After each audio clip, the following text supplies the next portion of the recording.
Yes, get in there, people. Man United 2, Liverpool 1. First away win on Anfield since 2016. Man United won the game 2-1, and we are celebrating. People, tune in, smash the like, subscribe to the channel. We will go through everything. We will bring out the good old tactical board, live footage, in-depth analysis. We will talk about the goals, Harry Maguire's header. Wow, what a goal. And Embumo's goal also. We will analyze everything about the game. Stu and I will bring you all the action from the game. So guys, girls, remember to smash the like for Man United. Subscribe if this is your first time, and we will be back after the intro. So we will see you in a second.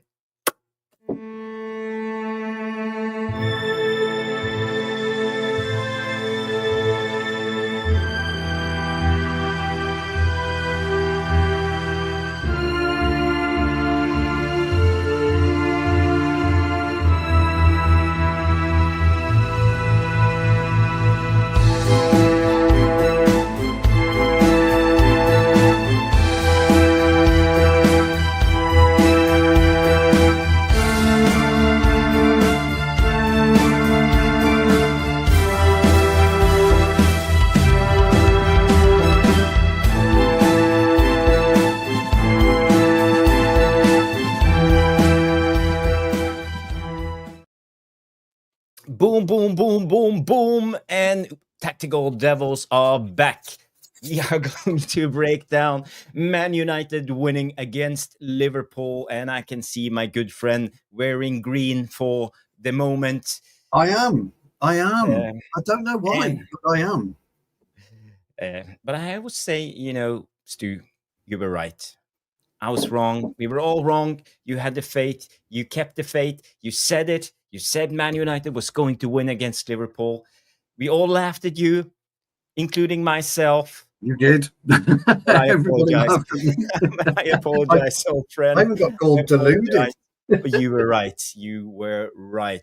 And some of the guys and girls in the Devilish Tacticos also predicted a win, but most of us were negative and thought that we will lose the game. Before we go to Stu Wallis' reaction and analyze of the game, I just want to say hi to everybody tuning in. We have Jarle Malmin coming in saying amazing feelings. I did not think the team had it in them in this game. I'm happy to be wrong about the score. No one thought we would stand a chance with the team that was picked. Yes, we will talk about Amorim's selection. Big up, Jarle. Thank you for tuning in early. We have John Edmund coming in. Evening legends, Jarvis, Stu, Wally, Maguire, Amorim, emojis. We have the Routinator coming in. Yeah. Hold that. How do you say it? Skip rats. Yes. Yeah. And we have a guy tuning in on Twitch. He's a Twitch legend. This guy, he's a Twitch legend. 70. He's a Twitch legend. He is. That's what I heard. He's down with the kids. Gaiso coming in. He said, "Get in a big win for Man United. Love it, love it." Adam Partridge coming in. Big up, lads! I'm so happy Man United. As a Man United fan today, lads. Howler is in. Big up Howler, riding on cloud 9, my friend. I'm glad you're happy. Howler and Red Devil Radar coming in with a hello. Hello, Red Devil Radar, and Johnny Commode coming in. Hello all. What a victory. Yes, guys, girls, before we start the show, please do us a favor. This is my third time saying it. Please smash the like, give us a good like from the get-go. And I've also created a vote. We will go back to it at the end of the show, but you guys need to give me your man of the match. The 4 nominees is Maguire, Cunha, Embumo, and Zene Lammens.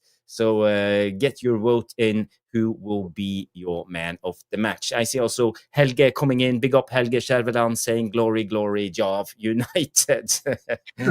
Big up. What a brilliant day. Get in. Yes, and Nathan Lee Lewis is also here. Big up, Nate. Good to see you. Evening, gents. Let's go. Yes. Let's get going with the show. Stu Wally. Well, I'll take a deep breath. I've had a weirdly accurate premonition on this whole weekend. I thought we'd win 2-1, and we did. And I said to Jarvis 2 minutes before the injury time come up, I said to you, didn't I, Jarvis? It'll be 8 minutes. Yes, you said. It's 8 really, minutes really, for what? That was a really disgrace. strange. It was a disgrace. Do you know something? The reason I thought we would do okay is a couple of reasons, really. I did think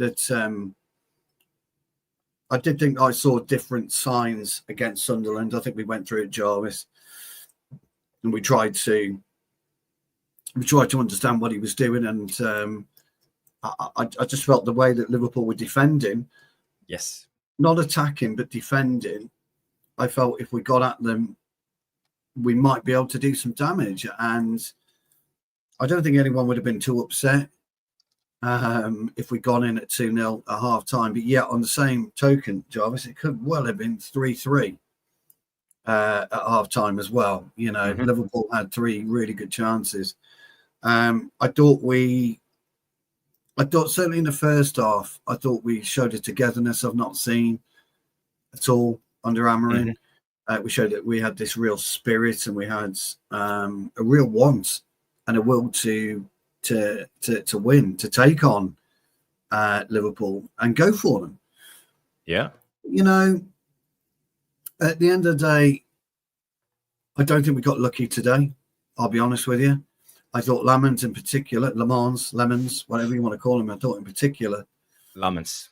Yeah, he reminds me, Devilish Tacticos, please tell me, but he reminds me of Van der Sar.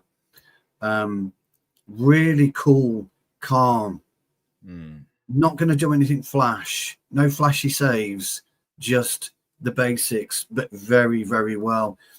And we seem to have, and it seems to breathe new life into our defenders. We don't look as nervous at the back anymore. I didn't necessarily raise too much of an eyebrow when I saw Maguire in. I could understand the reasoning and reckoning behind it. I think Dorgu probably hasn't done enough to be a number 1 left wing back at the moment. Dalot gave me a heart attack for most of the game. But there's a real difference when Cunha plays, the way that he drives us and just keeps running and running and running. And he gets you up the pitch. There's a difference when Embumo has that freedom that he showed today. There's a difference when Mount runs around like an 8-year-old in many ways, chasing everything, winning tackles. And when Bruno's on some kind of form, that quartet, I don't want to use Ahmad at this point in time, and I don't want to use Dalot, but that quartet I thought was absolutely superb. I thought Casemiro, certainly in the first half, added a resilience to us. I thought Maguire added a resilience to us. And I thought, I can't believe I'm going to fucking say this. I'm sorry, guys. I thought Luke Shaw added a resilience to us today. I really did. I'm not saying... He didn't play perfect, but he actually recovered quite well, you know, and you know, he made a couple of mistakes, but I think he kept it tight. Yes. I was about to say I didn't think he was anything special, but he added a bit of a resilience to his lost the ball on 2 or 3 occasions, but recovered very, very well within that. And that was the first half. We knew that Liverpool were going to come out at the second half, and I completely disjointed us the first 20, 25 minutes of that second half. Completely. Pushed us all over the place, ran us ragged. Me and Jarvis were talking about it. Liverpool moved into a 4-2-4. We'll go through this in the tactics board, by the way. Jarvis has kind of noticed this as well. Me and Jarvis were going backwards and forwards with what we were seeing. And, you know, Jarvis mentioned the 4-2-4. In fact, we were writing at the same time, I think, weren't we? Because we both kind of seen it. Most likely, yes. Yeah. But Ekitike coming on makes a big difference to them, for sure. I thought Wirtz added a little bit of energy and a little bit of spice on the odd occasion to them. I thought he did okay.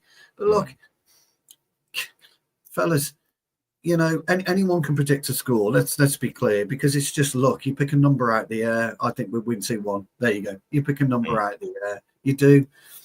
But at the end of the day, guys, it doesn't really matter who predicted the score and who didn't. We fucking beat the Scousers at their own place. They've lost 4 on the fucking spin. All right. They're struggling in the league. We get a result and results go our way next year. We start to climb. I'm not saying believe. But why fucking not try? Why not try just to believe a little bit?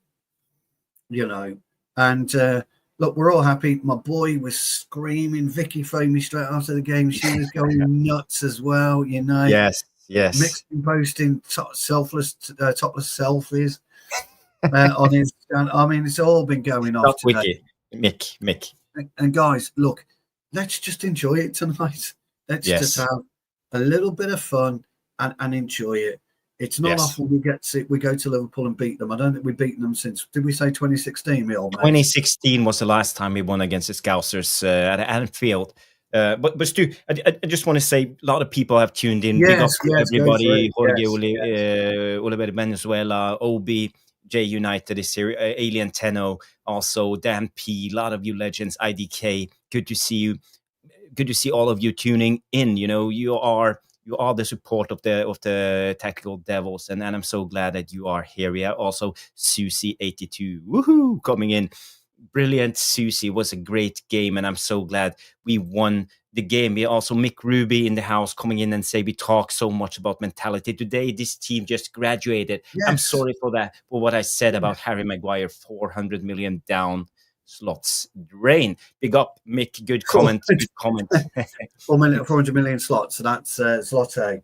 I'm just trying to think which country that is. Zloty. Poland. Polish, isn't it? Zloty, yeah. Zloty, yeah. So, Mutinator, 20 likes. People, do me a favor. 73 people watching at the moment. 34 on Tactical Devils. You know, it's a slow start, but people will start coming in. Just give it a little bit of time. And evening, everyone. Is it just me? 43 just tuned in. Good to see you, pal. Good to see you. Let's go into the game and start talking about what really went on, because I think, you know, talking about the team selection, we saw Rúben Amorim chose a team without a striker. He sacrificed Sesko. He played with Cunha as the number 9, but I will also say he played with Embumo as a 9.5 in a way, you know, centrally in the attack, and also when defending.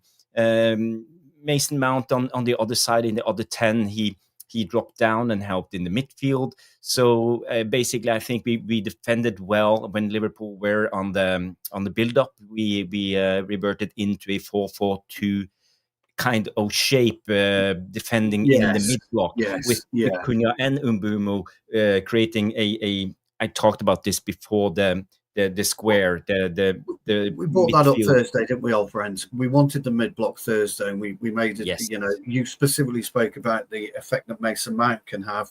I spoke about the effect I thought Cunha would have, and that's why I would have picked Cunha. As it happened, we both got Mount and Cunha in, didn't we, old friend? Sesko was the one to miss out. He was absolutely. I thought Mount. I thought it was really, really good. He's so good for us, isn't he? Just buzzing in and around where you said he likes to buzz in and around. But the real impressive part for me was I thought we saw a little bit of the Wolves Cunha today. Don't know what you thought about that, my old mate. I thought we saw something.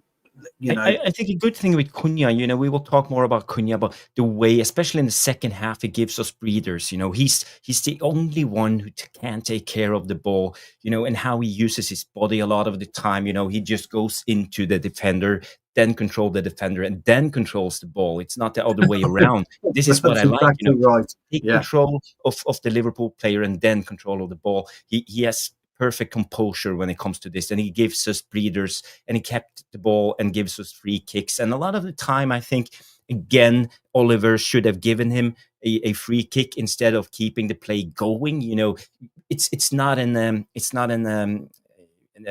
what do you call it? It's not good for him. You know, just if he keeps the ball, if the Liverpool players slows him down and gets everybody in place, you would rather take the free kick and then move your people up.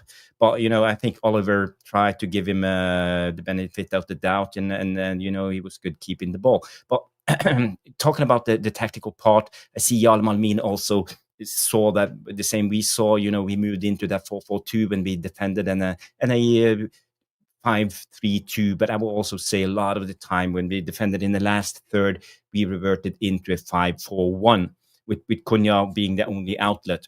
And Embumo slipping down on the right. Also, same observation from Helge coming in and say we kind of defended in the 4-4-2, Embumo and Cunha as our top pressure. Yes, I think you both are right. So let me just show you the graphics. I would say when we defended, we went something like this.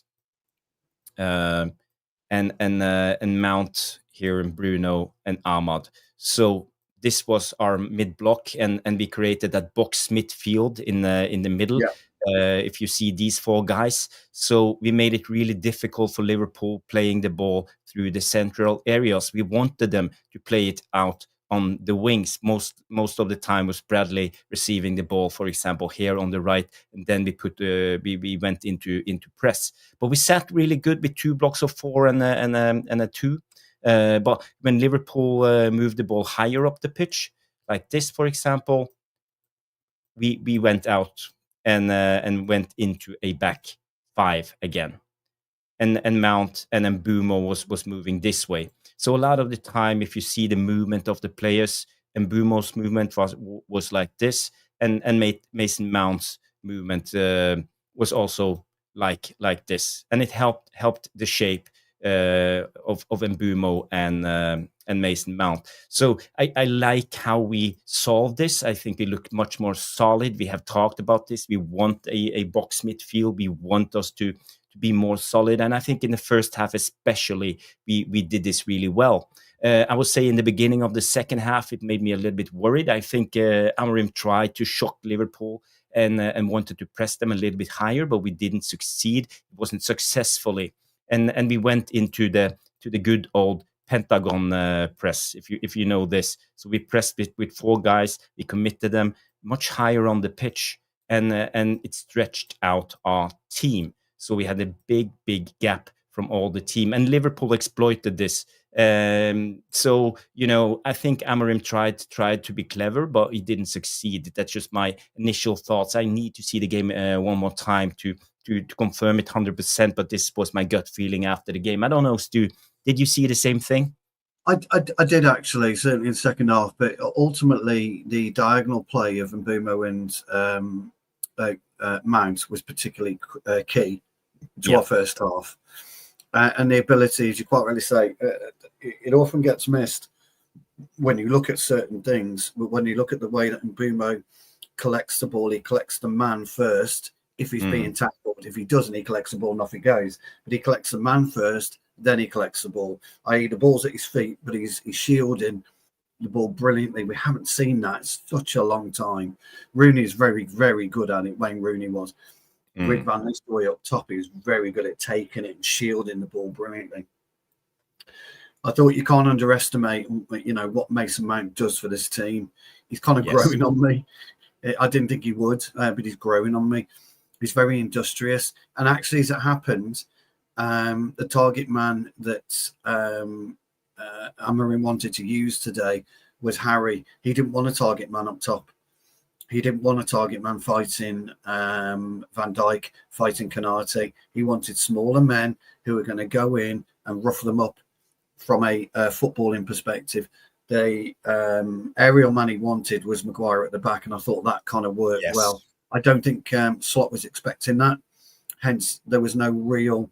Because I don't think Isak's brilliant in the air. Ekitike is much better in the air than Isak, so there was no real height in there. I thought Shaw... I thought Shaw marshalled Salah brilliantly today. I'm sorry. I know we don't like Shaw, but, at the end of the day, I thought he marshalled him brilliantly. And I thought, about 20 minutes in, De Ligt had to get himself sorted in terms of having problems because Ahmad wasn't always coming back to help him. He said to Amorim, and Amorim just said to him, calm down, play your game. And it kind of worked back. He kind of rose to that occasion as well. You're right about the second half. Casemiro was tired for sure. Yeah. 50 minutes in, Casemiro was spent. 60 minutes in, Bruno I was think spent. both are pivot, if you can call it. Both Yeah, Bruno and both, Casemiro yeah, looked, both spent. they were gasping for air, I would say, after 50 minutes. So Yeah, they so were, and it yeah, was a bit of a gamble from there onwards for us. Again, I think we'd all agree what he tried to do. Then you're right, he tried to scare and surprise Slot, and it didn't work. Gapco was sensational for them today. He really was. He was absolutely sensational for them. The Gravenbach or Gravenbach, however you want to pronounce it, his little kind of injury changed the game a little bit. It almost freed up Liverpool in a weird way, because Wirtz came on and Wirtz tried to be a little bit more free-flowing with his passing. So Bosley was then pushed to right back, which really upset their balance, which is why we got back into it for those 5-10 minutes, Jarvis. In and around that time, Wirtz came on, so Bosley went back, etc. Slot made the changes, took Salah off. But we capitalised on the goal. Now, the problem with Bruno is, and this game kind of sums it up all in 1-2 second moments, was that little volley pass into Maguire. It sums up Bruno in that 1 little 2 second. We're all kind of thinking, come on, you're tired, get him off, blah, blah. We were talking about it in the chat, weren't we, me and you? Talking about it. Get Mainey one. And then Bruno pops that in. Maguire takes a step back, heads it cross goal, and we win the game. So it's massively, massively difficult to say, with Bruno, but he was tired. Would we have got the winning goal if he come off? Look, nobody knows. I don't know. You don't know. Nobody knows. We ain't got a crystal ball. So you're right. I think your analogy of the game was spot on. We did go to a 4-4-2. We did actually push into a 5-4-1 as well on occasions. Sesko in particular, when he come in, was sent again very, very good at holding the play, occupying Van Dijk, occupying Kanate. We defended very, very well. But for me, Raymond, you're right. The Woodwork saved us 3 times. At least 3 times, I believe. Saved Liverpool twice, didn't two, and you had the Salah, I think it was a cross or something that deflected and went into over Lammens. Yeah, and I think it saved Liverpool twice, didn't it? Or at least once anyway, because I know that. So look, gents and ladies, what a great day for us. What a brilliant, brilliant day for us. And Bilal's popped in with a wonderful super chat for us. Tom, evening. I'm just buzzing, and I want to be buzzing. I haven't felt like this for a long time about our club. It's lovely to do it. Yeah. Let's read out the super chat. Let's play the super chat tune for Bilal. Thank you, Bilal, for the super chat.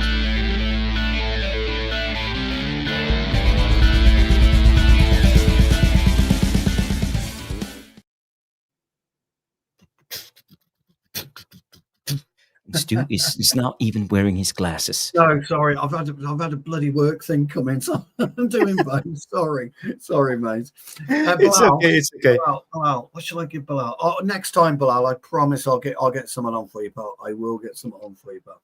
Thank you, Bilal, coming in with 2 wins in a row, lads. Yes, 2 wins in a row. First time for Rúben Amorim, I believe, in the Premier League.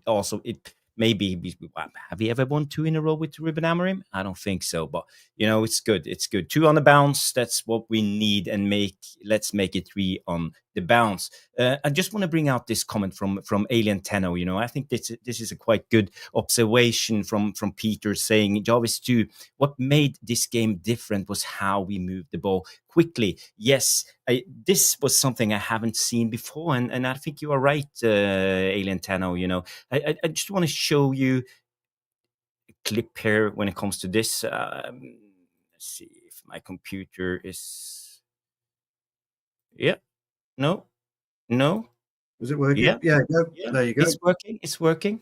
So guys, this is Benny Hill speed, just to get all the passes, because we can only have 2-3 seconds of limited time. So look at Man United in this instance. I think the ball comes with the clearance from Liverpool. You see here Casemiro taking down the ball. So have a look at this. Yeah, Casemiro was brilliant there, wasn't he, with his feet? This is how you take the edge of Liverpool's press, because we know Liverpool, they like to surround you. You know, you have the byline, you have these three players, they want to be aggressive. But when you press, keep hold of the ball and just play around them for, I would say, 2 or 3 seconds, they will lose their edge and stop pressing. And suddenly everything calmed down and we have total control of the ball. Look at how many Liverpool players are trying to push. I think it's Dalot and Luke Shaw and Casemiro Yeah, on the edge, but we kept it composed. And I think this was key for us winning this game, and especially having that brilliant first half. And it's a good observation from Alien Tenno. So thank you for noticing that, yeah, Peter. no, excellent, excellent. But he So did. Casemiro was he was very economical, wasn't he, with the football today? Didn't give it away much. no. Used it short. Didn't really go long with it. Tried to recycle it very, very quickly, and I thought he was excellent today, Casemiro. Really did. So, you know, it's so important. Because we know Liverpool, they have legs, they have intensity in their play, they like to press. You have players like McAllister, Gravenberch, you have Soboslai, you have all of these players getting into your throat, you know. But yeah, keep it composed, keep hold of the ball, be professional. And this is what I expect from a Man United player, actually being composed under pressure, and don't get into panic mode every time Liverpool runs at you. So I think we managed this pretty well in the first half. In the second half, yeah, I think we stopped doing this a lot of the time, and this is why we were put on the siege by Liverpool a lot of the time of the game. And if you look at this, let me just bring it up here. This is the momentum of the game. So let me just try to make it a little bit bigger for you guys to see. It doesn't always work. Let me scroll up. Okay, so here you go. This is the momentum of the game. So you see, we started well in the first couple of minutes. Yes, we did. But after the goal, Liverpool put us on the siege. Then yeah. we had a good moment in the second half up until the 30th minute, and then Liverpool started pressing us again. But I think we kept the composure, and you know, I was happy going into halftime with a 1-0 lead, and we all expected Liverpool to come out in the second half going at us. That's what I was going to say, Jarvis. It's worth noting that we went to Anfield, so you're going to expect you know, to see 20-30% max over the 90-minute period of the ball, aren't you, pal? That happens. You know, back in our heyday, Manchester United were exactly the same, weren't they? You've got those. We would have sometimes 90% football of the ball in a match, wouldn't we? We would dominate the match that much, and we've lost 1-0 there before. So it tells a really good story, actually, doesn't it? It tells a really good pattern for us. Islands now. You know me, I've got that many. I didn't know what I was wearing today. So yes, and you know, going into that second half, when you look at the momentum, where was I? Yeah, here you see Liverpool.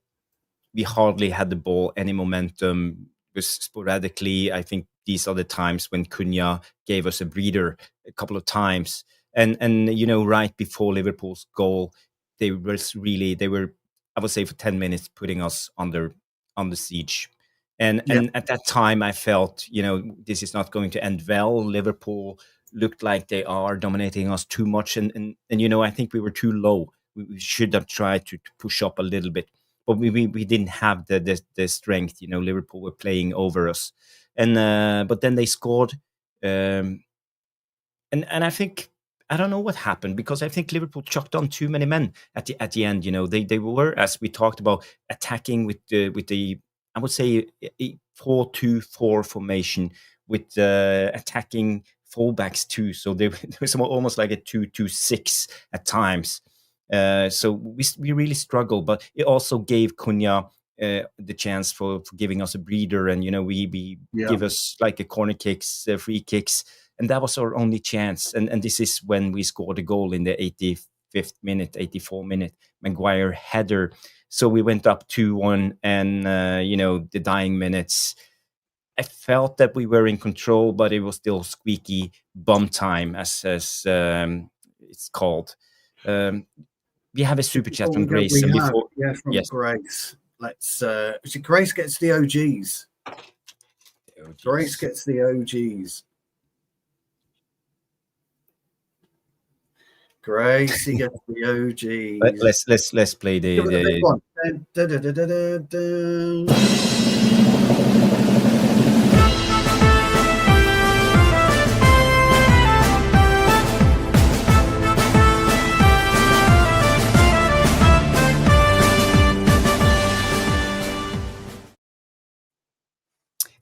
Thank you so much, Grace, for supporting the Tactical Devils with the £2 super chat coming in with, I told you all, we're winning this league. Let's go. Oh, we're winning the league. Nice. She is, yes. Grace. So we're winning the league. Thank you. I really hope that you are right. Let's hope so. But, how is the Premier League standing at the moment? Stu, have you had a look at it after this game? We are 9th somehow. I think we're about 9th. But we are 2 points behind Liverpool. So we're on 13. They're on 15. And there's teams in and around us that are... Are we 9th? Yes, we're 9th, yeah. But if Arsenal on top, 19 points, City 16, Liverpool 15, City in 3rd, Bournemouth 15th, and let's see, Man United in 9th. Yes, -1 goal difference and 13 points. So let's say if we win the next game, who we up against? Brighton, I believe, or is it Nottingham Forest? One of them, and we can actually be in the top 3, top 4 battle again. I think we've got Brighton away. Then we've got Forest at home, haven't we? And then we have who is it? It's Spurs. Spurs away. Spurs, yeah. But again, we used to say we can't go away and beat Spurs. Anyway, let's not talk about that at a minute. Let's revel in today's victory. Jamie Wayne comes in and says he was wrong. He thought we'd get lost. Jamie, you weren't alone. My old mates, you weren't alone, and it's good to be wrong when it comes to something like this. You don't want to be right, predicting Man United losing. So I bet you're happy inside anyway because we won the game. And this is, I think, where a lot of Man United fans are wrong. It's more about having right and predicting the right results rather than supporting the club. We just want to win. We just want to win. We just want to win. What are the people saying? I see Johnny K coming in and say Brighton at home, Forest and Spurs away. Yes, we have 3 difficult games before the next international break. But if we can string a momentum and string let's say back-to-back 3 wins, maybe get a draw. Who knows? We could quickly end up fighting for the top 6 at least, and the Europa League. I would say that would be. Okay. 66 points, Jarvis. You heard it here in the summer. 66, remember. Ladies and gentlemen, by the way, it's just Johnny K, unfortunately, has lost his grandma or grandmother yesterday. So, Johnny, big love from me and all my family. Hope you're okay. Hope you're okay. Big up, big up, big up. Heart goes out from the Tactical Devils to you, Johnny Gay, and I hope everything is on. Yeah, But people, get your low heart emojis in the live chat for Johnny K at this tough time. So let's get back to the game. You see Mr. Potter's 5,000 coming in and say that fella online who is not cutting his hair until we win 5 matches in a row must be getting eager to cut his hair. Ha ha ha. Do you know, if I was that frank, I'd say fuck it and I'd cut it now. Because beating Liverpool at Anfield, get it cut, son. Get it cut. That's what I would do now, Paddy, if I was you. Yeah, absolutely. Fair play to him. I haven't seen his latest post. He's bound to have put a post on, isn't he? Yes, yes. Stu, I want to go. Let's go to the goals. We have talked about the game, the momentum. Let's do some live footage. I have the first goal, the Embumo goal from the get go, the first minute. Or was it the second minute of the game? Let's see. Here we go. So there was a clearance, long ball from Lammens, clearance from Liverpool. I think it was Maguire or Casemiro, someone who headed it right back into a duel with Embumo and was it? I think it was Van Dijk and McAllister. So you see, it's two. The duel goes. I think Bruno kept his composure right well in this instance. You look at him; he's surrounded by 4 Liverpool players, actually 5 if you count McAllister. But he was indisposed at the moment. Bruno finds Ahmad with a brilliant ball, sets him up 1-against-1 against Milos Kerkez. I think Kerkez was the weak link of Liverpool tonight. He didn't look well. He didn't defend well. He didn't attack well. And I think he gave both our wingers, both Embumo and Ahmad at the right-hand side, too much space to run at him.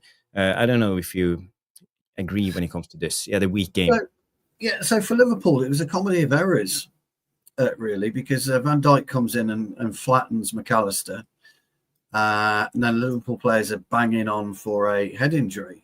Okay, fair enough. You should. Oliver didn't see it that way and played on.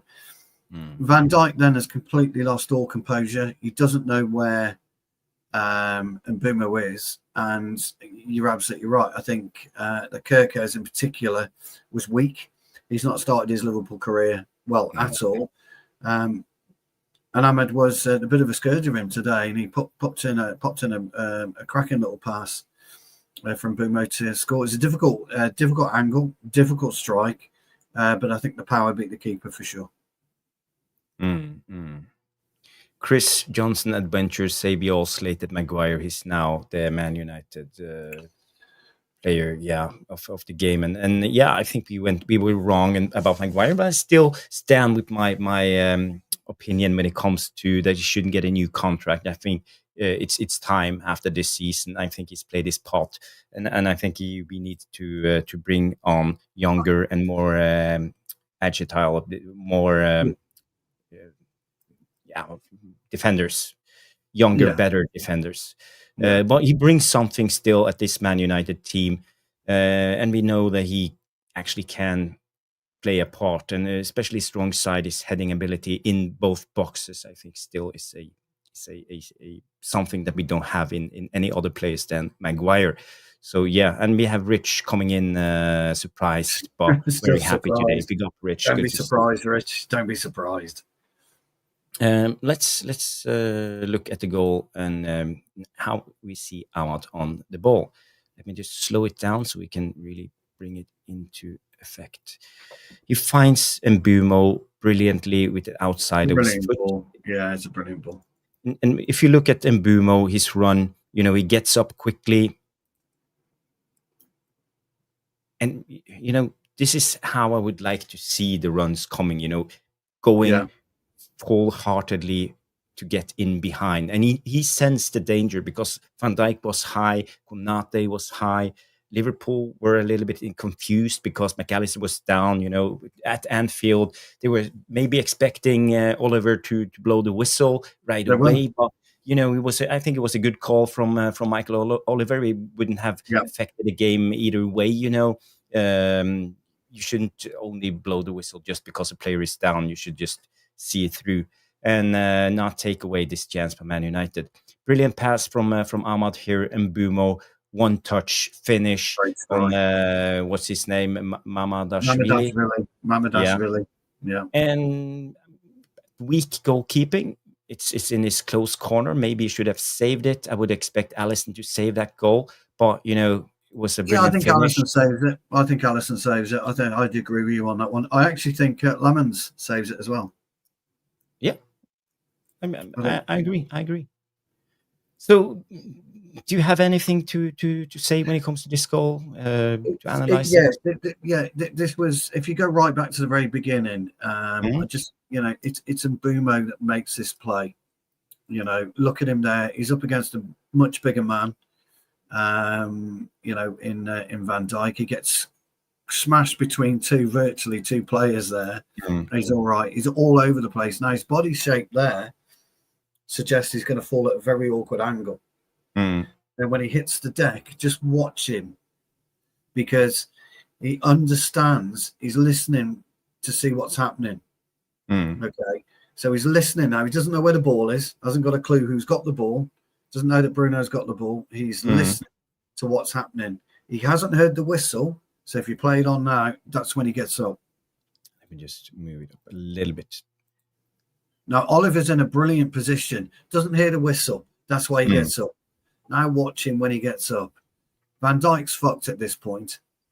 He's all over the place, Van Dijk. Yeah, and he just pushes Gravenberch out of the way. Out of the way because he's off. He's off. Van Dijk's in all sorts of pain at this point. He's got no idea. What's happening. Cunha comes across, realizes if he carries his run, he's going to upset Embumo. So he didn't. Just watch him. Yeah, stop. You see here Cunha coming this way, but he actually stops. He stops because he can see what's happening. And Embumo gets his run. This is brilliant play from Ahmad, because Ahmad's not concentrating on Embumo at this point, because he probably can't see Embumo too much. Or certainly doesn't realize he can get the ball to him. It's Mbumo's continuation of his run that Ahmad sees, and that's how he gets the pass. And the pass was absolutely superb, and the finish was brilliant. It's a really, really, really good goal. But Embumo starts it and finishes it. Fantastic. You can't ever underestimate listening to the whistle in football, and that's exactly what he did. He was down. It was a foul. Not so much on Embumo, because Van Dijk smashed into McAllister. Yeah. Embumo thought he got fouled. It was the pressure from McAllister. Van Dijk into McAllister into Embumo. Embumo goes down, doesn't hear anything, straight up. Bruno almost runs into him, gets the pass off, and Embumo's away. It's a very. What's your thoughts on the Bruno pass? He disguised it really well. He kept his composure with his outside. He finds Ahmad. I think that's a brilliant pass under pressure. Yeah, this is a playmaker. I love to see more playmaking from Bruno, actually being composed in situations like this. If you look at how close Bruno is to Embumo when he makes that pass, if you go back and watch just how close they are, they're about that close, or it appears they're that close on the television. How close they were or not, I don't know. Watch again. So when is it? Let it play out. Yeah, let it play out. Yeah, let it play from there. How close they were, and Mbumo's still on the deck. Now Bruno got that just right, because Mbumo's on his way up at that point, so Bruno could have hit Embumo on the head, and it could have gone anywhere. It's a difficult pass, It's just an amazing piece of play. It really is a very, very good piece of play. Pete did mention that, by the way. Alien Tenno Pete did mention right at the beginning of the show, check out the first goal, because it was a brilliant piece of play, and I totally agree. Yeah. And also, in this, I think a lot of the time we actually did this on purpose. We tried on Embumo playing it long from Lammens. And when Embumo operated as the second striker, he dragged Van Dijk higher up the pitch, and it created a big gap, hole in Liverpool's defense for us to attack. And we had other players like Cunha, like Embumo, like Mason Mount, like Ahmad, all of them tried to attack that hole a lot of the times. You could see the pattern going through the whole first half, I would say. Yeah. The other thing you need to kind of understand is Ahmad's was very, very clever here as well. He was kind of almost in line with what was happening within a couple of yards. Look at him looking, stopping. Kirkes has got no idea where Ahmad is again, which is great for us, and it's kind of interesting. We're going to, Mr. Pogus, we're going to have a look at that in a sec. Their goal. But Yes, really, I've really, been looking really at that good. situation. I know what you're talking about. It's the one when they cleared and Embumo takes down the ball, and I think Van Dijk goes over him with his arm and gets the outside of his right foot just and flicks the ball and Yeah, stops. I, But I, it I doesn't know what tap he's, him per I se. know But what I he's think talking Van about. Dijk with his body and his height takes down Embumo, and maybe they should have given him a free kick. Hey, Vicky, darling. Vicky's in the house. Hi, Vicky, sweetie. You're absolutely right. Look, again, I can't believe I'm going to say this. I thought Oliver refed it pretty well today. I don't think he had his best game, but he certainly didn't have his worst game. He's refed it worse against us, I tell you. So There are moments, in the game, I think, when VAR can F it up for us. For example, the Ahmad handball from the cross from yeah. Gravenberch. So They could have called it because you never know when it comes Jarvis, to I the didn't VAR. understand it. I didn't understand why they didn't call it. I looked at it. Apparently, his arms are in a natural position. I get it. It's close to his body. That's why. Yeah, but how many times have we seen that given? Yeah. We have, haven't we, old friend? Seen it given. So I don't know. But anyway, I just wanted to make that point. You were talking about the pass. I just wanted to make that point of how close Embumo was to Bruno, and he's getting up at the same time. So just want to make that point. So there's a great passage to play. But really what do you think of the psychology of getting an early goal at Anfield? We shocked them in a way. They never expect us to go up 1-0 after a couple of minutes. We shocked Anfield. They quieted down. Yeah, the Scousers were didn't know what was going on. Couldn't quite understand what was going on. And I saw if you remember before the goal, yes, we went long with the ball. Lammens went long with the ball, didn't he? So I thought that was interesting. Yeah, I don't think anybody saw that coming, but I think it absolutely fucked Van Dijk up for the match. To be honest, I don't think he ever recovered. I think Konate was their best defender today. Yeah, I must agree. By I think miles. Konate was better than Van Dijk, but I didn't see any huge errors from Van Dijk. But I think he played okay, but Konate was better. I want to go to another chance. I would say it was in the 12th minute. 12th minute, yes. Isak alone with Lammens getting played through. So let me just bring it up here. We got to take it part for part. So first of all, it's about our press. You see, we are starting to commit Liverpool's press here. Yes. Is it Kirkus? No. It's Bradley who's on the ball. Bradley's on the ball, and Gravenberch.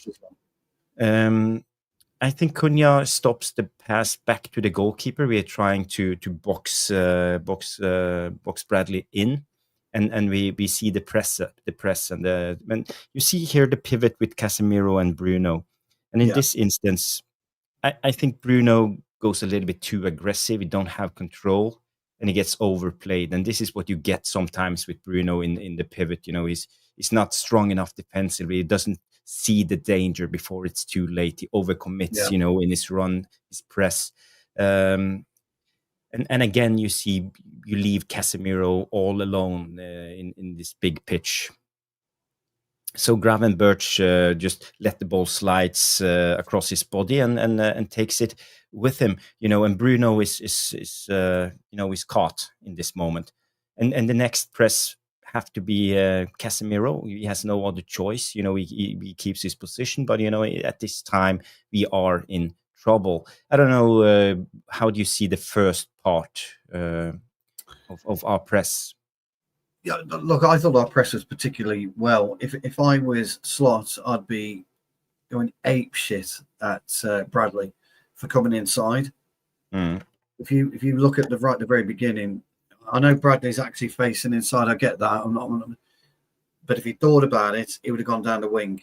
If you push it back just a little bit and then come back to there, see where he is. Yeah. Oh, 2 seconds here. Right at the very beginning. Yeah, he should have gone down the wing, because one of the most dangerous things about football is going inside. Yes, you could argue that he's got two players available to take the ball. You're absolutely right. Bruno coming in, pressing like a train.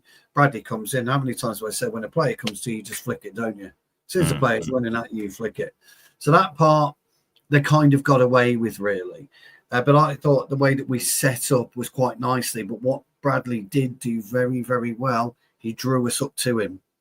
And that's why you've got the space in the middle. He baited the press in a way. You know, Mason Mount was coming up here. And the way he weighted his pass, you know, he did.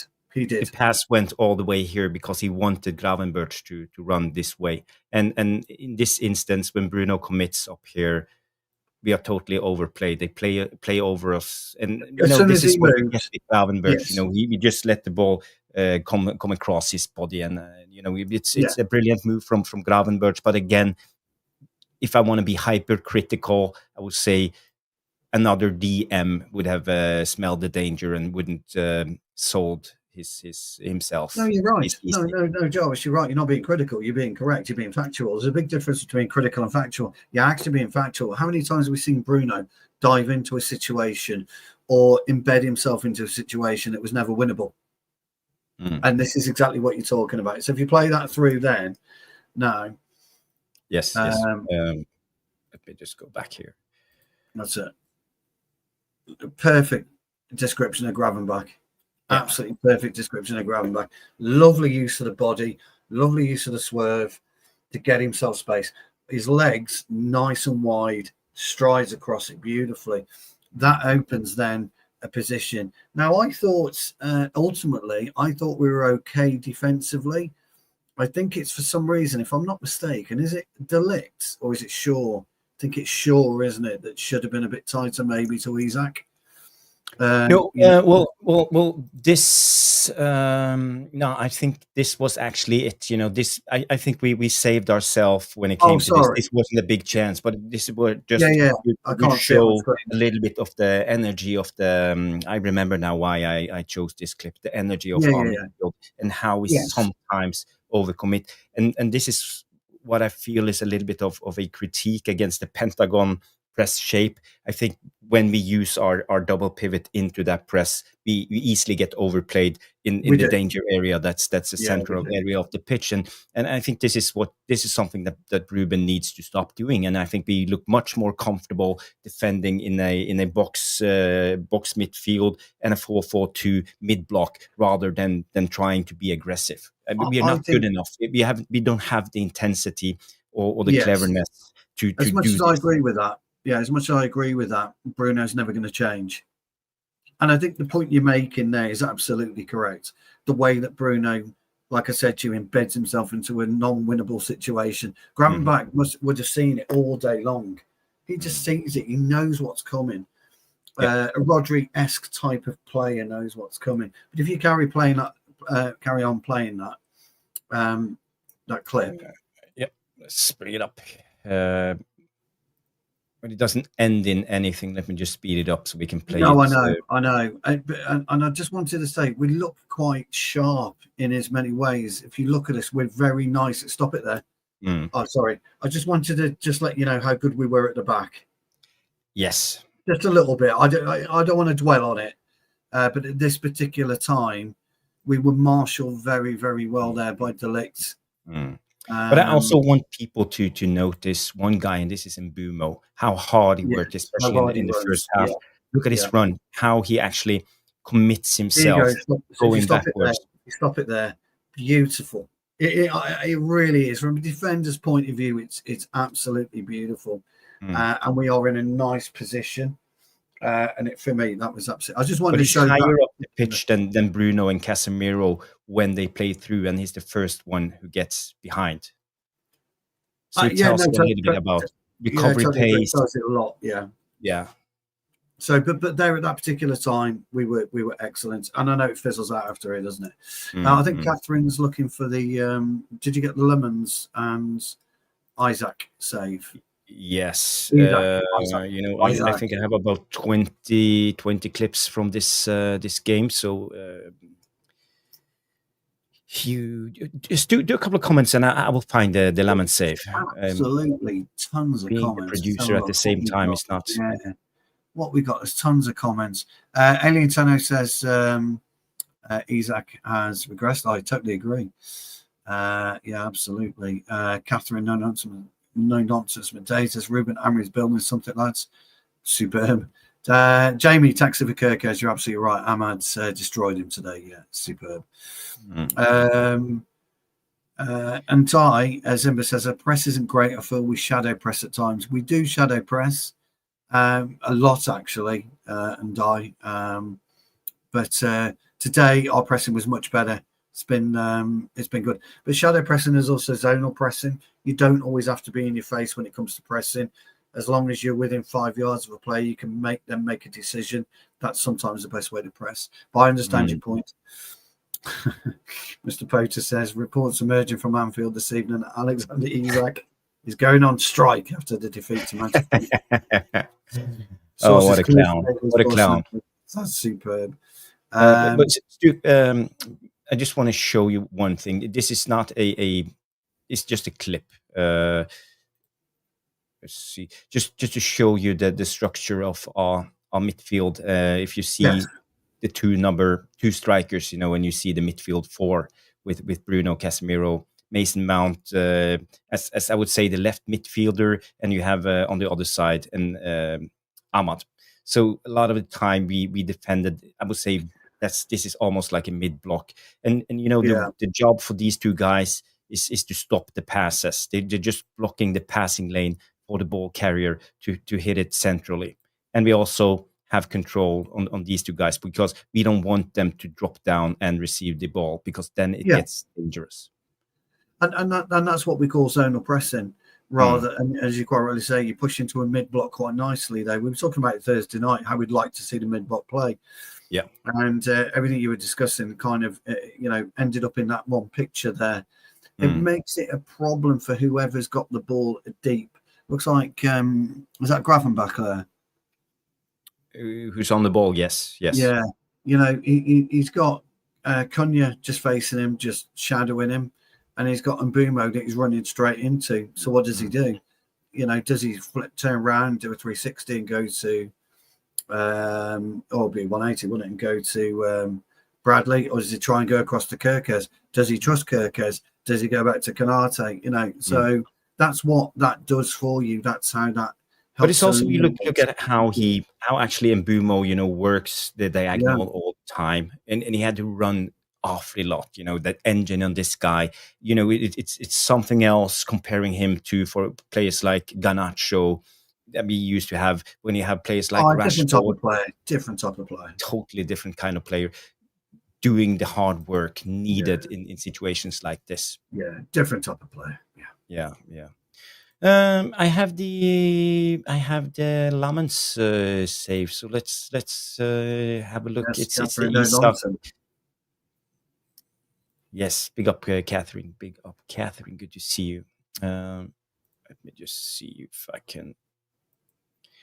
So Luke Shaw wins the ball, and Szoboszlai with one pass brilliantly plays over our press. So let's just slow it a little bit down and analyze the first part of this attack. We were hugely sloppy here.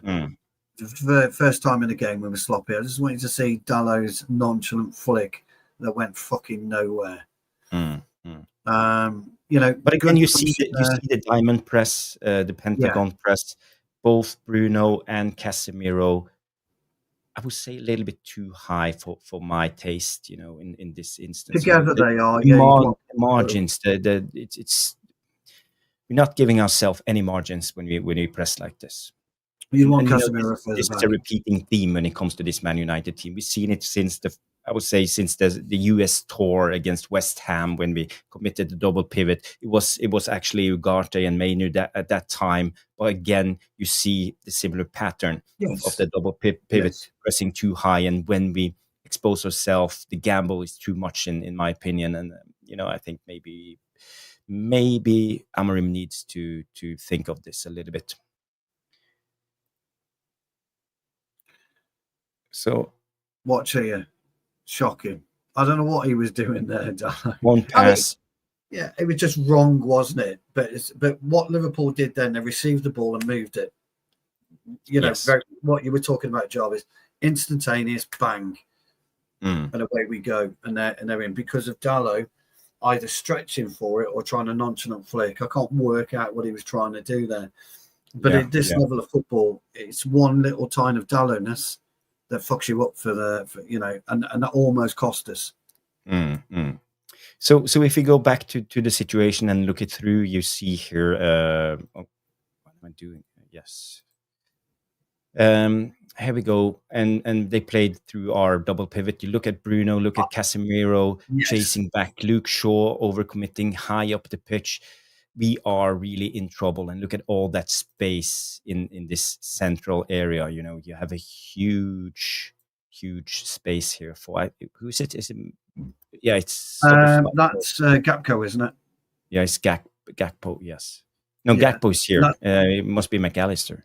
That's McAllister there. Sorry. I thought you were talking about that's McAllister. Is that McAllister? Oh, yes, he got the black thing on his head. Yeah, that's McAllister. Gakpo's there. Yeah. No, it's Salah. It's actually Salah. It's Salah. But it doesn't matter. It doesn't matter. It doesn't matter. It's somebody. It's somebody. Yeah. And Salah finds Gakpo with a brilliant pass. It's marginal. Yeah. Oh, and he hits the post. It wasn't the Lammens save, but No, I wasn't quite sure on that one, guys. Do you remember when we saw it from behind? Now, whether this goalkeeper knows his angles to perfection, I don't know. But did you notice he kind of almost pulled his hands back? Yes, he did. He did. And I don't know why. I'd love to ask him why he did that, because he either knew it's going wide or I don't know. I just like to know why he pulled his arms back in. I don't know. If any goalkeepers in the chat, you would like to let us know why you think he might have done that. I'd love to know, because I think any other keeper would have gone for the corner, wouldn't they? Tried to, he knew well, yeah. I mean, who knows? Who knows, pal? Who knows? The Mustard coming in with a question. Maybe you can answer this, Stu. Is it defamation? There's always this void in the midfield, and yeah, Stu. It's an embellishment. As the coach of the Tactical Devils, maybe you. Yeah, it's an embellishment from the player, Jarvis. I don't know whether you were what time you came in, but Jarvis made a point just a few moments ago about a double pivot press, which is way too high. Jarvis knows exactly where I like our six. If our six was in, sorry to say, Jarvis, in the position where I would like him, he would have been in a position to have stopped that attack. He wasn't. And so it's not actually the formation. It's sometimes players just get a little bit carried away, and they did on that particular occasion. They could have left that particular press for Mount and Cunha. Yes. There's one situation, maybe I'm biased because I look at this with Man United tinted eye glasses on. So there was a situation when Embumo was clear on goal, and Mamadeshvili, what's his name, coming out and doing his save, but he comes in with a straight foot. It's okay, he saves the ball, but he comes in with his body and takes Embumo. Comes in with a lot of force, and I think 10 out of 10 occasions in the midfield, it would have been given a free kick and most likely a yellow card. But, VAR didn't check this. They didn't do anything. So I don't know. What's your take on this? I was undecided at the time. And there was something very similar, actually, that happened with Ahmad on Kirkus. And that was a yellow card. Yeah, Kirkus Ahmad won the ball, and then couldn't not follow through, and he hit Kirkus. He gets a yellow card. So by the letter of the law, you would suggest that's definitely a spot kick. But the problem with goalkeepers is they're so overprotected today. It was more likely Embumo was going to get the foul given against him. But what I wasn't expecting, I thought, and I think Embumo was thinking that Mamadashvili was going to come with his hands. And then he changed his mind and he almost scissor tackled him. If you look, he did. Yeah, he scissor tackled him, and I didn't necessarily. So I was in two minds at the time, but I probably would have gone penalty. Yeah, penalty. But we didn't get a replay of the situation. No, even. they didn't show it. No, they didn't show it. But I It was a think, good when you save. come out like this, you have to be responsible for your own actions as a goalkeeper. You come in with almost full force, straight leg, and you're bound to crash into Embumo. Okay, as a goalkeeper, you need to maybe commit a little bit extra just to make the save. But again, according to the new rules of the Premier League, it doesn't matter if you take the ball or not. If you come in with full force, Yeah, no, still a I'm with free you. kick. I think it's a free kick. I think it's a penalty kick. But it wasn't mentioned. Nobody this is the narrative you get, Jarvis, I'm afraid, old friend. This is a question I would love to ask actually Keith Hackett if he comes on again. Yeah, and I'll drop him ask a him about a message. situation like this. Because when you look at the referee, how he sees the situation, he sees the situation. Yeah. There's no excuse for Oliver. No, I think it's a penalty, pal. I agree with you. I think it's a penalty. Then again, I did say earlier, I felt that the Ahmad one, we've seen those given, pal, and we have. Yeah. We've been giving them against us. The interesting thing about that, though, old friends, I think if Lammens had done that, we may have conceded a spot kick. Yeah, as I said in the beginning, I have Man United tinted glasses on, so maybe I'm biased. Well. No, you're not biased, Scott. Yes, I'm biased, but it is what we it love is. you, really. Thank you. Now I think we are ready for the Isak save. He runs in behind, so let's just go with it because we have a lot to cover, and I want to. We are already 1 hour 6 minutes into the show. I want to be done in about half an hour. Minutes. So, yeah. Well, we want to keep it 1 hour 30, don't we? To see what it does with the algorithm. We want to try. We want to try. We want to try and keep it to 1 hour 30 tonight, guys, if we can. So in this instance, Konate is in the ball. You see Isak here taking the run in behind the blind zone of Luke Shaw. Harry Maguire also trying to keep his line, but he instinctively wants to take more cover and run behind. The problem in this situation is we have no press on Konate. Yes. You look at is it Mount? No, it's Mount. Mount looks confused. Am I going to press? Am I going to keep Bradley? Who is going to go? Look at him. He looks at Casemiro. There's something going wrong in Man United's block right here. So let's play it through. The ball goes from Konate brilliantly, and it's a good save. With his feet, we all know what would have happened if this was Onana. He would have tried to reach it with his arms. Wouldn't have time to reach down, and it would have been a goal.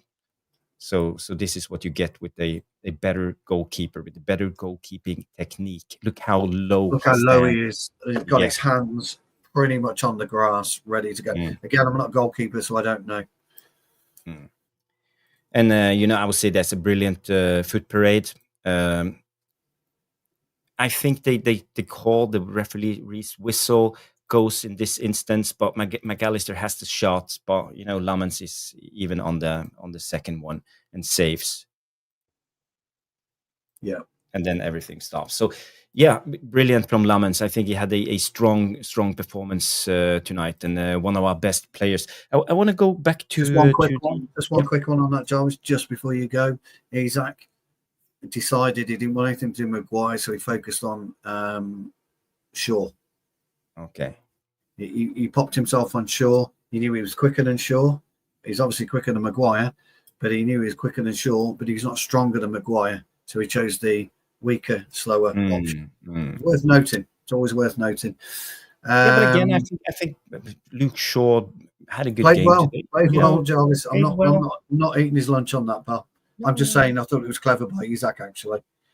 But I think it's a tough task, playing a left-wide centre-back against Liverpool. You have Isak on you, and you have Salah on the outside all the time, and you have to have two thoughts in your mind all the time. And again, being the aggressor, being high up the pitch, helping out the double pivot when needed. So it's not easy, and I think he managed the game quite well today, Luke Shaw. So credits where credit due. No, I'm going to give you again. No, I agree. He had his mistakes, but I think he recovered quite nicely in a couple of occasions. Yeah. So yeah, Lawrence, good to see you, Lawrence. He says slightly so wrong to reject Ekitike. He will learn and work with him and Gapco to challenge Arsenal City. Look, I was surprised that Ekitike was on the bench, Lawrence, as well. He made a big difference when he came on. So I was happy in the end. Lawrence, he was on the bench. I don't know whether you're a Liverpool fan. If you are welcome in our chat, mate. We want all football fans, clubs. So if you're a Liverpool fan, let us know, pal, because honestly, the lads will welcome you and the ladies will welcome you with open arms. 100%. 100%. I would say after this, Liverpool put us on the siege. They had a lot of big chances, especially Gakpo. There was a cross when it comes to this. Let me just get it up here. There was a cross. Gakpo takes it down. That was brilliant. Smashes it. Yeah. He was really unfortunate there, Gakpo. Lammens, was that big? Look at Big Harry M, though, making every effort. The reason he hit the post, by the way, everybody, was because Harry M was in the right place so there's no way he was going to go in between Lammens and Harry. Look at Harry. What a legend. He knew exactly what he was doing there. I think Harry, in fact, guys, I think Harry got a hair on that, and that's why it ended up on the post. Okay. But look at Bruno. I think it's interesting, look at Bruno, how he decides to go and defend the back post in this moment. He smells danger. And I don't know if he got a couple of inches of hair on it.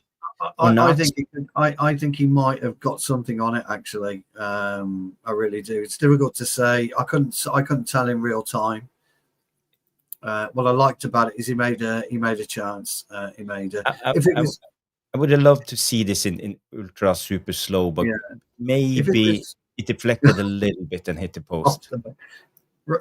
Jarvis, if it was my old mate Harry Maguire, he would have gone on the chest and then laid it off, and he would have gone, "Sorry, Gapco," and away he went, and he would have glided across like the Rolls Royce that he is. Now it was great play from Bruno. It's clever defending, sensing the danger in this moment. I remember a player like Ander Herrera used to do this for Man United a lot of times. Running in and standing on the back post when he smelled and sensed the danger.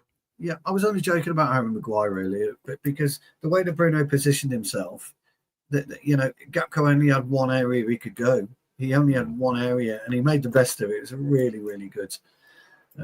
You're right, and he did score 4. But look, his second one, by the way, where it kind of looped onto the post from that kind of cross. I'm not having he meant that. No chance.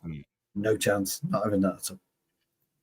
And the madness comes in and say, good to see another team struggling with the goalkeeper. Exactly. Yes, we have struggled with the goalkeeper since I would say the last couple of seasons of De Gea. So we haven't had a proper goalkeeper, decent goalkeeper. I would say the last five years. Even with De Gea, I think we struggled the last couple of seasons. So there's no coincidence. Somebody mentioned it actually. So I don't know who it was. Big shout out, big up to you. There's no coincidence that results have changed since Lammens is between the sticks. Yes. There's no coincidence at all. So, but could this actually change our fortune outcome of the season, getting a decent goalkeeper? Could this be the thing pushing us over the line, getting into the top 6, getting into Europe next season, and actually achieving the goal? 66 points, pal. Look, it does. We've always said a goalkeeper guarantees you 12 points a season. If you can get 12 points a season from a keeper. So, but interestingly enough, we're still on -1, aren't we? Goal difference. I mean, we are. Yeah. Unbelievable. You did, Jay. You did actually. Jay says, Stuart, you did, mate. Yeah, I'd agree with you. You did. I was sceptical. I wanted Martinez. I still stand by. I wanted him for Premier League quality, but this kid has come in and done very, very well. To go to Anfield in your second game for the club, the goalkeeper's a big, big position to fill. Top draw, mate. Top fucking draw. Maybe Amorim did the right thing, just keeping him on the bench a couple of games, let him have a little bit of time to acclimatize and actually being ready for the Premier League, getting his mindset in the right place before letting him on the pitch. I think we have to give it to Amorim. Actually, I think he solved this quite well. Yeah, he's done it now, pal. Fair play to him. Yeah, and all of us were screaming for Lammens to play, but maybe we didn't see the bigger picture. Exactly. Young guy I'll go coming with in. that. Yeah. No, I'll go with that. I've got no issue with that. I've got no problem with anything that you say, because look, everybody likes Amorim tonight. Well, most people still think next weekend it could be a different story again. So let's just take one game at a time and let's enjoy it. In the second half, now we are in the second half. We looked leggy, I would say, especially centrally, defensively. Casemiro, he was taken off, I think, around the 60th minute. But we kept Bruno on the pitch, and also Bruno was gasping for air. I think he looked a little bit slower. He lost the extra yard of pace, and his decision making wasn't quite up to date, and he a lot of the time overcommitted in the press. He was too slow, and I think he lost the ball maybe 3, maybe 4 times in that second half that could have cost us. So maybe Amorim should have just put on Kobe Mainoo a little bit earlier on the game, because I think we looked leggy in the midfield. But then again, you get something with Bruno on the pitch, and that cross to Harry Maguire in that second goal. That's the Bruno magic you get. So maybe it was a calculated risk from Amorim. Maybe he obviously saw the errors, but he felt that Bruno could create some magic. Rush Mano. I know, I've seen. What an absolute legend. What a legend. Coming in with a huge membership gift. 10 gifted tactical members. Big up, Rushy. Let me see if I can get them up. Let me see if I can get them up, pal. While you do the, are you going to play the? We got a jingle? Yes, he needs the jingle. The big one with the toot. Thank you, Rush Mano. You are a legend.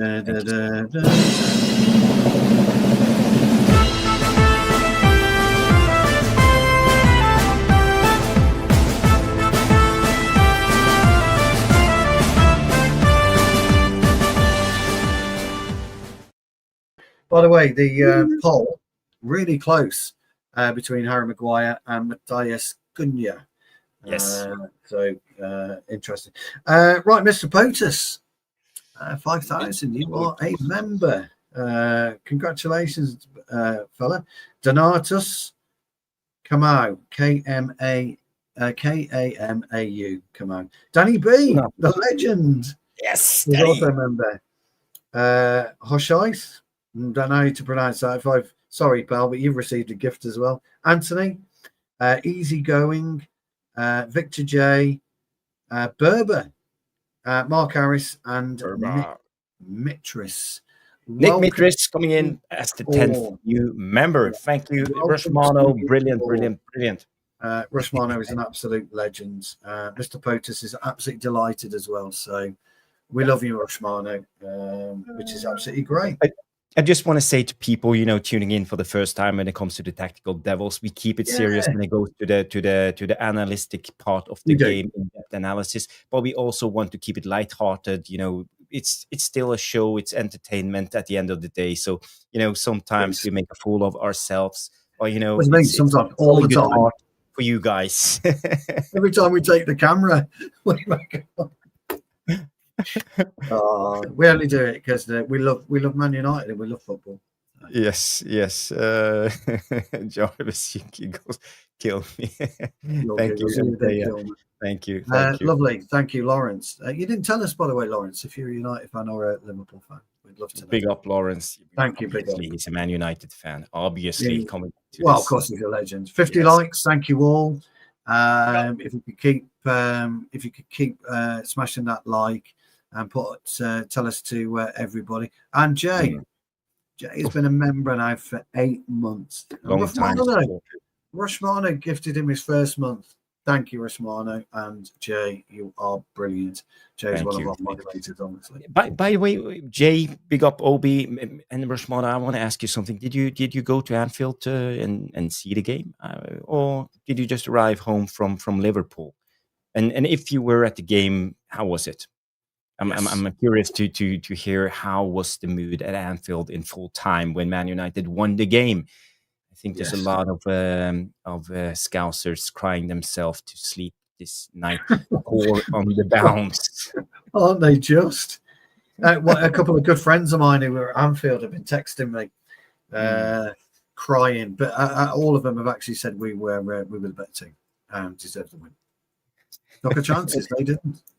You have to pronounce this word from Curvin coming in the juxtaposition. I'm not on the jingle versus the tactics works. I'm not quite sure. Anyway, thank you very much. Thank you, Curvin. And who is that? Is that on the thumbnail? That is Jean-Claude Van Damme, and I believe because he had that stupid long hair, so he's mullet. Yeah, he had the mullet, and he what was it? Chance Boudreau was the character, but I can't remember the film name. Mm-hmm. I would say the best Jean-Claude Van Damme movie must be Bloodsport. Oh, Bloodsport's great. Yeah, the big tournament of all that was. I think that was the idea for UFC actually in the beginning.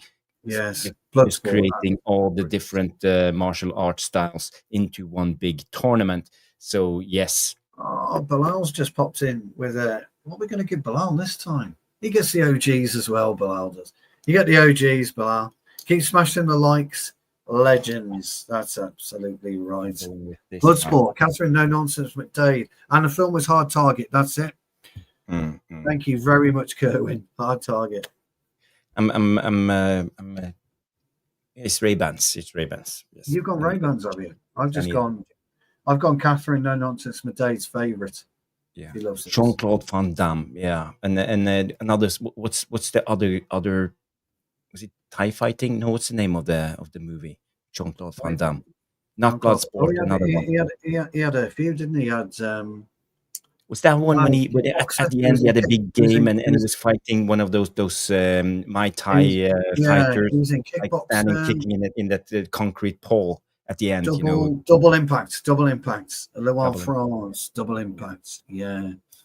Thank you, Bilal, for that lovely super chat. Lovely, thank you so much, mate. Thank you so much. Yes. We have the goal, the Gakpo goal. We need the goal. Need the Gakpo goal. Yeah. Let's see if I have. Kickboxer's good. Yeah, I like Kickboxer. Kickboxer, yeah, that was the one I was talking about. Kickboxer, when he fighted against that Muay Thai fighter at the end. He did. Yeah, it was good. Kicks that concrete pole. Yeah, no, it was good when he did 80s always had the best movies. They were the best movies, yeah, absolutely. Yeah. Okay, so when it comes to the goal, let's just do this overview picture. Oops. Add to stage. Yeah, here we go. It's Gakpo on the ball, receives it. I think we are in panic mode. Yeah, we were. We got the zero shape at all. No, and I mean zero shape. Dorgu's not looking across the line. Dallow's not looking across the line. And we've got two at the back post with Shaw. Shaw makes an attempt to tackle. With Dilick. Dilick makes an attempt to tackle. You're going to get a penalty for sure.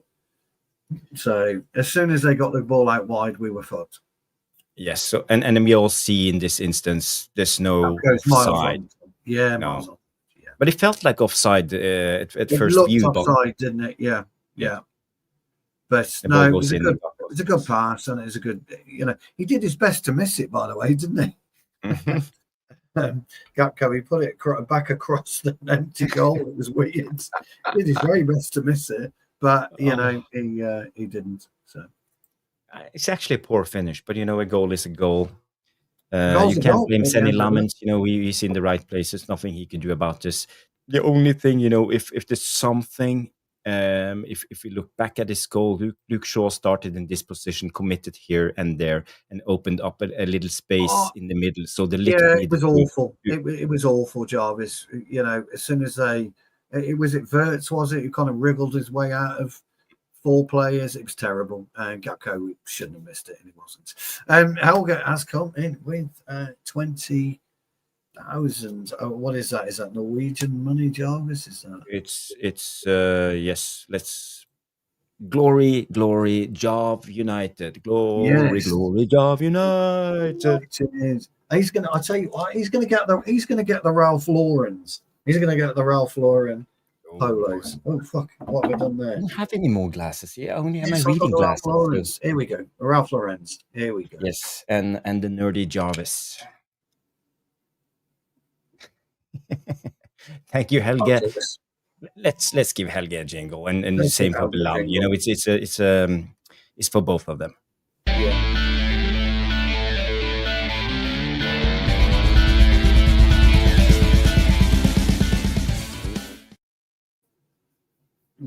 Yeah. I just realised I Thank look you, like Helge. that Sesame Street puppet. I can't remember what his name is, but I look like that Sesame Street The puppet. Cookie Monster. Ah, People are, we like the cookies. We like the cookies. Anyway, Helge, glory, Jar. Yes. You And two Nok is Norwegian krona. Yes, that's Norwegian Thank you krona. so much. Thank you, for, Helge, legend of the channel. Yeah, absolute legends you all are. Thank you so much. Kervin coming in with an explanation. Contrast. Juxtaposition is a contrast. Not heard that. Not come across that. So thank you so much for that, Kerwin. Yes. Well, I learned a new word today. Same here. I've learned one. Juxtaposition. I don't. I'd never use that in my journalistic time ever. Catherine coming in. Oh my God, lads. She's loving it. She's absolutely loving it. She loves the shades. Oh well, we're not making any money. We're not making enough money to get all the super chats and the memberships. It helps out tremendously. So we keep things leveled. At least we don't lose money, but we're not getting rich and famous. From Bart and Ernie. That's him. I couldn't think of who he was, but that's the one. Thank you. We deserve better. You're absolutely right. Ernie. Yeah, all right. Fucking hell. Okay. We need more tactical things. Yeah, we gotta. But I have the Liverpool goal from a different view. Yes. And there was someone mentioning should Embumo have a free kick? Free kick. So get your goggles on, Stu, and give me your take. Let me get the goggles on. You see here, Embumo receives the ball. Van Dijk is on his back, grabs him on the left shoulder, and wins the ball. Yeah, it's a foul. Yeah, that's a foul. But when you look at the position of Michael Oliver, I don't know. It's difficult for him to see. Well, the problem is he comes over like that on him, so it's a definite. Here's a free kick. Watch again. And just slow it down. Yeah. So Embumo takes the ball down nicely. And there you see. Yeah, it's a foul. It's a foul. I'm amazed Oliver didn't blow because it was right in front of him. And you can see Van Dijk's, he's falling over Van Dijk. So, yeah, it's a foul. Definitely a foul. Well, we can't get him all, Helge has delivered once again. So I'm just wondering now what we do, because I'm going to give him the blue shades this time. He gets these. I'll just get my red Man United. Yes. Glory, Man United. He gets these. Coming in with a 50 kroner super chat. That's approximately £5. So thank you, Helge. Thank you. You don't have to, but we really appreciate it. Thank you so much. It really does help us. It'll pay for the software and things of that nature. So thank you so much, guys. I can't read with these on. I want to read that one out, Jarvis. Can you see? Can you see what you're doing? What am I doing? Yeah, exactly. Special shout out to Delict. I agree with that as well. I love that guy so much. I'd let him date my daughter. Brilliant. And I'm only 13. I don't even have a daughter that I know of. Brilliant one. I like that one. That's a great one. Helga, that's absolutely perfect. Helga, if you reach out to Jarvis, because we did say we would get you on, and we promise you can come on. So, thank you. That was a brilliant super chat, Helga. Thank you so much. Yeah, I love that super chat. Yeah. But he had a solid game. He was by far one of the best players on the pitch. He kept it composed, and I don't actually like De Ligt playing in the wide centre back role. I don't think it's good enough. For the middle, but he's grown on me, and I think this season he's proved me wrong. I think he's actually been as good that I one time suggested. Could he actually play in the DM role? You shut me down right away. Said no, but who are we talking about? De Ligt, I think, is so good on the ball right now, and we said in the interview after the game that he actually prefers being higher up the pitch, not inside the box on the siege. So that's his strongest area. We're still gonna go with no on that one. Okay. I'm afraid. Great effort, but we are going to go with no. But Bilal has popped in with a sticker, super sticker, £1 super sticker or £1 super. Thank you again, Bilal. You are the best. You Helge, all of you guys, Rushmano, Grace. We can't thank you enough, guys. It's very very important to us. Thank you. Thank you. We have Sebastian tuning in. Evening, bros. How are we doing? We are doing well. Right. We are so happy when we won the game, and we are just analyzing the Liverpool goal. And Stu said it's an foul on Embumo. It is, yeah, but he didn't get it. So no, we didn't get it. No, sorry. Let's just look it through. Here you see Liverpool, and I would say, actually, what's your thoughts on Dorgu this game? I think he looked. It's always difficult. It's always difficult coming on as a substitute, and especially when you're a wing back, especially at Anfield. I thought he had an okay appearance. It wasn't anything great. I thought he dived in way too quickly for the goal, but ultimately, I'm not gonna eat his lunch over it. I don't think. I think we were poorer here. Is where I think we were particularly poor when Wirtz picks up the ball. But look at this. Maguire, he commits and pushes out. Luke Shaw is here, and Gakpo, he stands still for the whole attack. He stands here, just moves in one straight line slowly this way, and that's all his movements. But Wirtz, he attracts the press of Luke Shaw. He comes out, Maguire comes out, but Maguire, he finds himself back in position again. But Luke Shaw, he overcommitted and then committed further out. Just to keep the press going. I'm not saying that Luke Shaw did a big mistake, but I'm not sure if you're a centre back, Stu. How do we solve this? But let's just look it through before we analyze. Yeah, we're abysmal. You see here, Luke Shaw. 4 players there. If you take it back, you'll see the problem. What he's done here, watch. Okay. Just play it again. Watch. He's bounced off 4 players, give or take. The ball's ricocheted and he's come away with it. As soon as he comes away with it, Luke Shaw chases him. But we've got 4 players, plus Maguire and De Ligt on 2. So nobody's looking. Nobody's even trying to understand what's happening behind them. Nobody. De Ligt is here, but Gakpo is still in the same place. And he just moves. Yeah. But De Ligt can't touch him. De Ligt can't touch him because all Gakpo is going to do is go down. As soon as he gets anything on him, he'll go down, and you get a penalty. So it's either a goal or it's a penalty. But what are we doing? We're all ball watching. Look at Dallo, Dorgu, Cunha. So when the ball goes out to Kirkus, Dorgu flies in or puts it like a sliding tackle in. Instead of standing up and saying, right, you've got to go past me, he slides in. As soon as Dorgu hits the ground, ball comes across. De Ligt's got no chance, even if he pulls Gakpo back. He pulls his shirt and that's it. It's penalty. Yeah, that's the red card. And penalty. 2 things are going to happen, Jarvis: goal or penalty. And the red card. And the red card. So, we were terrible. We as soon as the ball kind of ricocheted and Wirtz bounced off those 4 players, regained possession, game over. But I think when we lose it, it's because of the movement of Luke Shaw. He moves out and out, and same with Maguire. I think you need to be more conscious, standing your ground. When we defend. But I don't know. I'm not a defender. I'm a midfielder, and the way if you look at Gakpo through the whole thing, let me just speed it up so we can play the whole thing.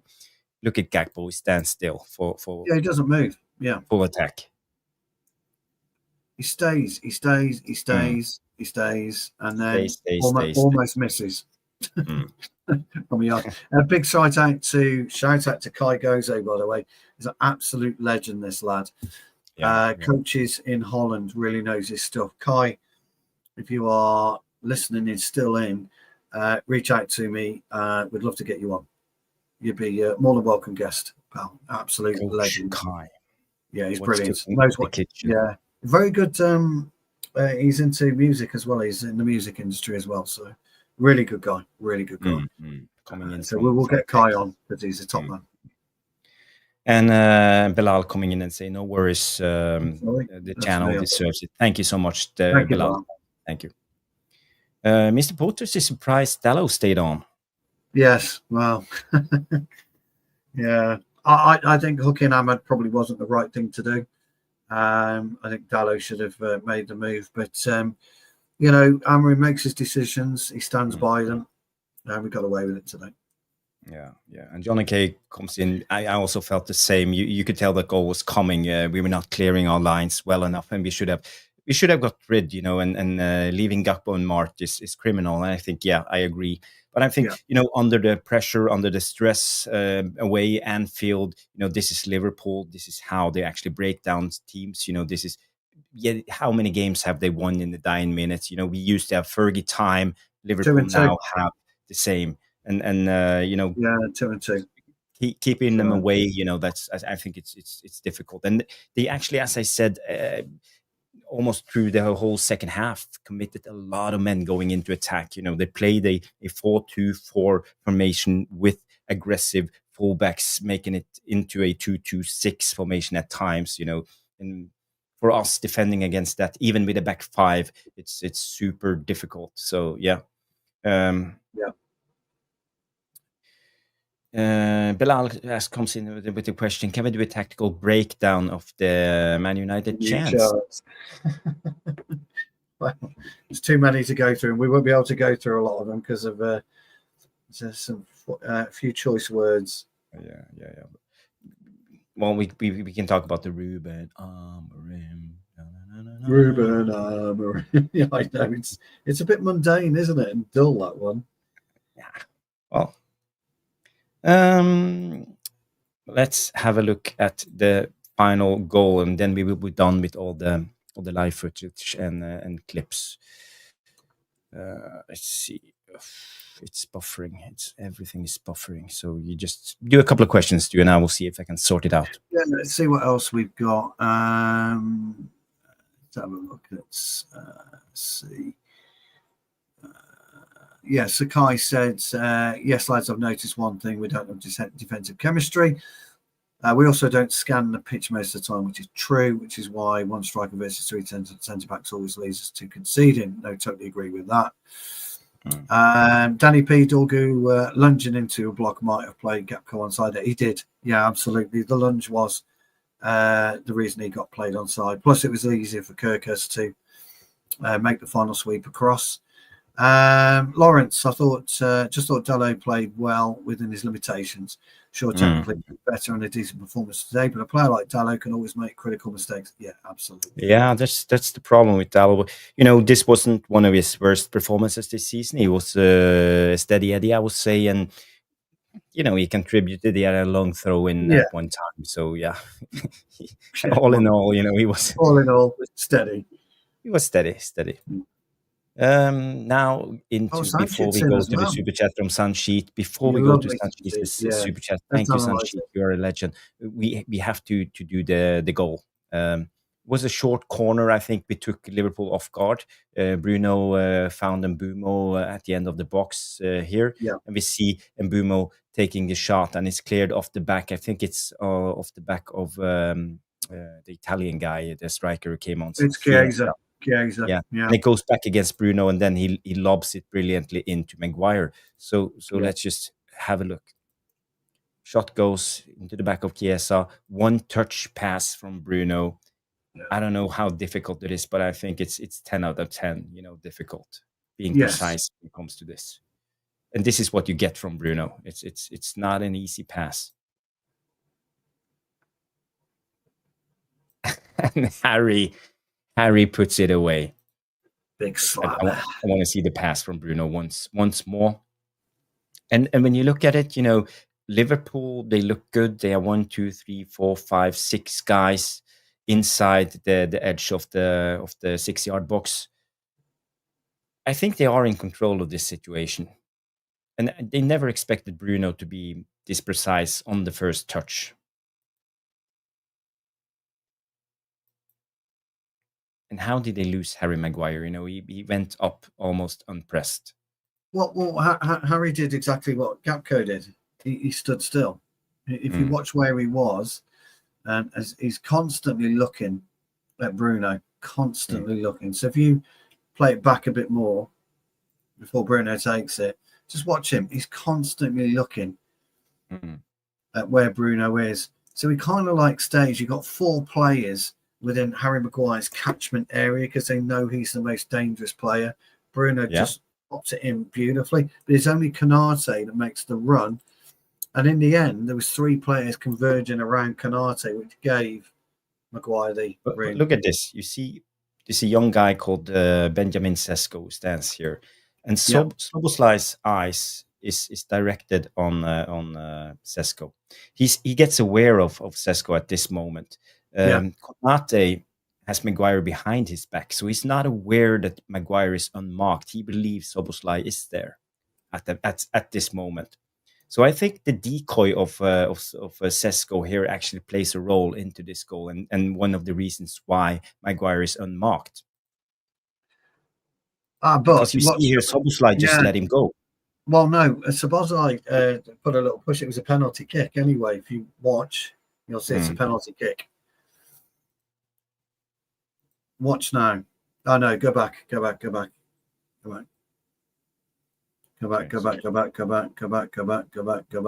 Stop it there. Play from there. What's Szoboszlai now? There you go. It's a penalty kick. It's 2 hands. Pushing a player in the penalty box is a penalty kick. But I think it's just like a tap. He just.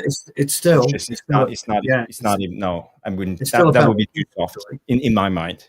But no, it's still a penalty kick. Two hands on a player push is a penalty kick. The thing is, it made no difference anyway but Szoboszlai was weak there. He wasn't interested in getting into a tussle with our good old mate Harry Maguire. Harry Maguire looks at it, pops it right across goal. Game in. But it just leaves him for Konate. And on the back post now we have Dorgu, we have who is it? Is it De Ligt? So That'll be De Ligt, and it just leaves Konate on his own against 3 guys on the back post. I think that's terrible defending. And people saying Szoboszlai is one of the players of the season so far, and we scored a brilliant goal against Arsenal and stuff like that. But defensively, he's shady. He's shady, to say the least. He bottled it. He tried that little push. It's designed. The reason it's a spot kick, Joe, is it's designed to put Maguire off. So the reason it's a pen. And 2 hands in the, you should always get penalised for it. Look, at the end of the day, 2 things. There's no way in a million years. In fact, to be fair, Oliver didn't even see it anyway. By the time Oliver turned around, the ball was in the back of the net, which is great. But the keeper had no chance. Mamardashvili had absolutely no fucking chance. No fucking chance. Yeah, he's got his what to call it there. He put it away well. And Liverpool only got themselves to blame on that. Kerkez got his hands in the air. What the fuck's going on? Close Bruno, Kerkez, and then it doesn't happen. But Bruno made the goal. There's Bruno absolutely Bruno made the goal, yes. Well, made the there goal. were different things, as I said. Sesko Yeah, made Szoboszlai lose his marker, and then they all left the trouble to Konate defending the back post against three yeah. guys.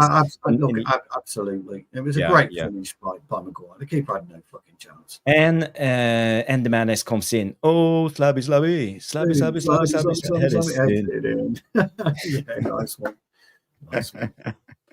And Helge is enjoying his news as well, Job. It's even better after an Anfield win, and I agree. And Sean is in the building. Right. Big up, Sean. Good to see United Yes. versus everybody. I hope your stream match reaction went well. Sidestepped stepped a landmine with Kirkus. Kid doesn't look good this season. He's Yes, right. Kirkus. Yeah, he's not. He's nowhere near the Bournemouth Kirkus. Nowhere near. Yeah. I had faith in Kirkus. I was hoping us that we have signed him. taken him. Well, it hasn't I'd been have good taken in this Liverpool defense. But you got to remember, Brighton is something different. They play with the mid block. Bournemouth. Always have two galleon fighters like fighting to keep that midfield intact and always cover the fullbacks when they go on. But it's not the same with Liverpool. And you look at Szoboszlai, he can't defend if his life depended on it. So They would have been better off playing Robertson today. Yeah. Liverpool. But maybe Honestly. it's not the right team for Kirkus. He'll come good. But Yeah, just not big up Sean, and I mean, you've got to worry about it in a minute either. But well spotted, Sean. We did mention that at the beginning of the show, but well spotted. OB comes in and say once we sort our midfield out, we will be much better. We don't just want kids to today show we can't just rely on kids. We need experience to, especially in the midfield. 100%. But I don't think we have the right profiles in midfield. I'm quite interested in see will happen in January because I think we're going to midfielder. Yeah, we need a midfielder 100%. At least if he is serious about pushing for that Europa League, maybe Champions League spot, 5th spot. 66 points, Jarvis, 66. We need a midfielder 100%. And Catherine comes in and says past bedtime. Yes, we will wrap it up. We are 1 hour 46 minutes into the show. But before we end, let's talk about man of the match. What's the live chat saying? It's quite even. Man of the match, 96 votes, 31% Harry Maguire, 34% Cunha, Embumo 18%, and Lammens 17%. So the man of the match from the Devilish Tacticos, you guys, is Mateus Cunha with 3% over Harry Maguire. And I agree. I think Cunha was definitely one of our best players, and he brought so much. He brought another dimension to our play, and I think Liverpool really struggled with Cunha. He was one-man attack by himself, and I didn't know what to do with him because they couldn't press him, they couldn't take the ball away from him. If they tried to be aggressive, they created a free kick. If not, he turned with the ball and run at them. So he was a conundrum for the Liverpool defense. I don't know, Stu. Do you agree with the Devilish Tacticos? I thought Cunha was superb today. He stepped up to the Anfield plate, and they couldn't handle him. So I'm looking forward to Brighton next week. Yes. I know we're away, aren't we? Again, I think we are away. Yes, we have one home. That's against Forest. Then we have Brighton away and Spurs away. So so we've got we got a we should hopefully beat Forest. They might have Sean Dyche in between now and then. Who knows? But no, Cunha for me just would have shaded it. Yeah, absolutely. Yes. And Boxing Straight Talk comes in and say if Wrexham beat Liverpool at Anfield, we can smash the pasty out of Brighton. Yes, we can. There are chances now, and I think we can gain some momentum now. We have 3 games coming up before the international break. Let's win the lot. That's how I see it. We have to be offensive. We have to think we can do it. And But these players, this group of players, their mentality, they're weak. They come against Brighton, suddenly they drop down 5-10%. We could easily lose that game again. Now they're giving it all against Liverpool. They passed a what do you call it, a point where they think they can fight for the top 5, and suddenly it all. I don't think it happens this time. I saw something against Sunderland. We carried it on again. I think we'll do it again. I think good old Frank, he won't be cutting his hair anytime soon, because I think Brighton's more likely to be a draw. Yeah. But I think he won't be cutting his hair anytime soon. But because who wins 5 games in a row in the Premier League anyway? Liverpool didn't do it last season. City definitely didn't do it last season. So it's. Didn't City have 7 on the bounce? Lose? They lost. Yeah, they lost 7 on the bench. Yeah. So it's a difficult ask. 5 games in a row. You should have gone for 3, Frank, but we'll let you off. But I do think that we'll beat Forest, and I think we'll get it. And I actually do believe we'll beat Tottenham, but I think we'll probably get a draw against Brighton. So look, we've won. We've beaten Liverpool at Anfield. We're there. Question from Boxing Straight Talks to are we back, lads? Not quite, but we are getting there. Just I know you asked me about the lottery numbers, Boxing Straight. So I get to sort of mention this little thing to you before the injury time was put up. I text Jarvis about 2 or 3 minutes earlier to say we'd get 8 minutes injury time, and lo and behold, we got 8 minutes. So maybe I should do the lottery this week. Who knows? Maybe 7, 11. 16, Who 45. Knows? Take these down. Jarvis is your one. Take these down. Well, I'm not that lucky. Yeah. But I know in Euro jackpot you can win about, is it 45? 25. It was 25 mil. It was, I think. Somebody just had it in the UK. Well, let's see. I will root for you, Stu. I hope you win it. Root for me. Yes, I'm doing it. There's a question coming in here from. Do you want to answer this one from Coach Kai? It's an interesting observation. One thing I noticed on Liverpool side, we used the right hand side most of the time, meaning Virgil van Dijk had to cover a lot. He seemed to be complaining every single play. Yeah, that is true. We did we did a bit of a breakdown on Thursday, Kai, and we did mention we picked out Van Dijk as being particularly weak this season, and Kirkes as being an option where you can get across them. And I actually think you're 100% right. I think they targeted Kirkes in particular. I think Ahmad's made Kirkes' life very, very difficult. I think Van Dijk didn't know where to come across or stay with Embumo, and I think that's what created the space. Yes. So we did this all the time. Long ball from Lammens. We baited Van Dijk out of his position, and we tried to attack the gap. So I 100% agree with your observation, Coach Kai, and I think that's a brilliant spot. Yes, like I say, well, reach out to me. We'll get you on the show, pal. Well, I don't have anything to add. We've gone through the man of the match. We've seen the live footage. We have tried to do our analytics. We will be back tomorrow night. Jarvis's Corner, 9 p.m. UK, and we will go through the game, talk more. There will be more interviews, talking points, and I will try to see if I get the time to see the game one more time and find more footage and analyze what really went on and why we won this game. Why Liverpool struggled to break us down. Helge also comes in with a comment on X, coming in and say, great show today. Like always, guys, could listen to you for hours upon hours. Great credit to you guys.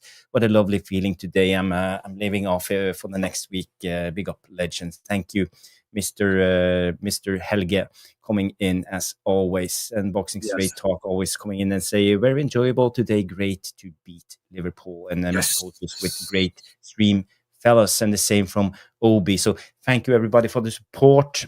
Remember to tune in tomorrow night, 9 p.m. There will be a full panel. I don't know if Mark is available. I think Mark's back, isn't he? Yeah.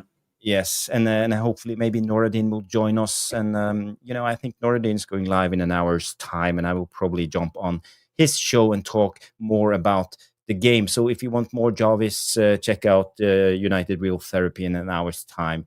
I believe Nordin will go live. So, Stu, anything more to add before we end the show? No, I'm absolutely delighted. I'm looking forward to tomorrow's show. We can spend a bit more time going through it. It'd be interesting to see what Mark has to say in Nuruddin and their analysis of the game. But, great to see everybody coming in supporting the channel. And I'm absolutely delighted. Let's we move on. One game at a time, we move on. We move on 100%. Jale comes in and say, I think you start the show over since I missed all of it. Nah, Jale, but you can watch it in a rerun. And people, please do me a favor, do us a favor, leave a comment in the non-live section after the show. It always helps out the algorithms. And you have something called hype now. If it's in your region, give us a hype, especially in the US. I think you have a chance to hype the video. Routinator coming in, 64 likes. This is your last chance. If you want to give us a like on the live show, smash the like, everybody. And, it's been a great show. I just want to shout out Belal, Grace Sheridan, Rushmano, Obi, Helge, and Sanshit. Sanshit, we missed it. Sorry, Sanshit. Sanshit, we did. So sorry, pal. So sorry. I'm so glad I went through it so I wouldn't have to feel sorry for Sanshit. Thank you so much, Sanshit, for the super chat. Sanshit gets the Armanis. Well, if you're giving him the Armanis, I'll bring out my Ray-Bans. Sanshit, we are so sorry, pal. You're going to give him the big one. Let's end the drums. With the big one. With the drums.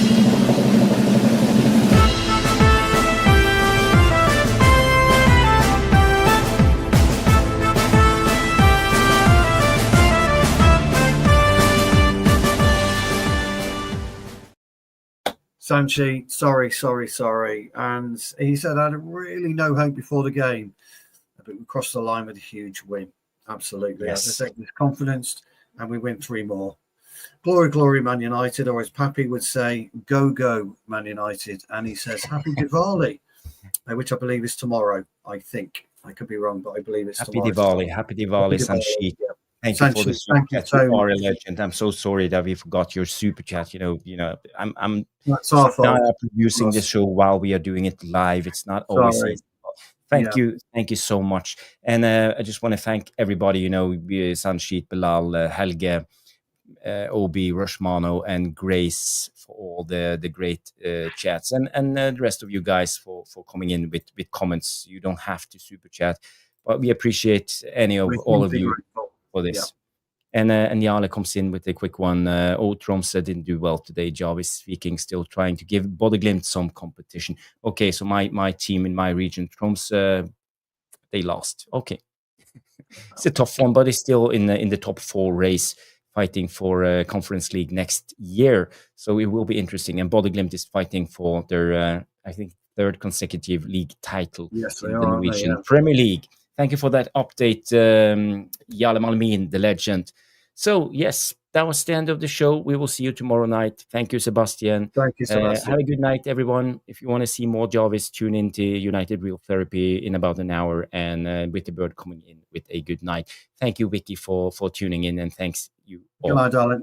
Good night. Bye-bye.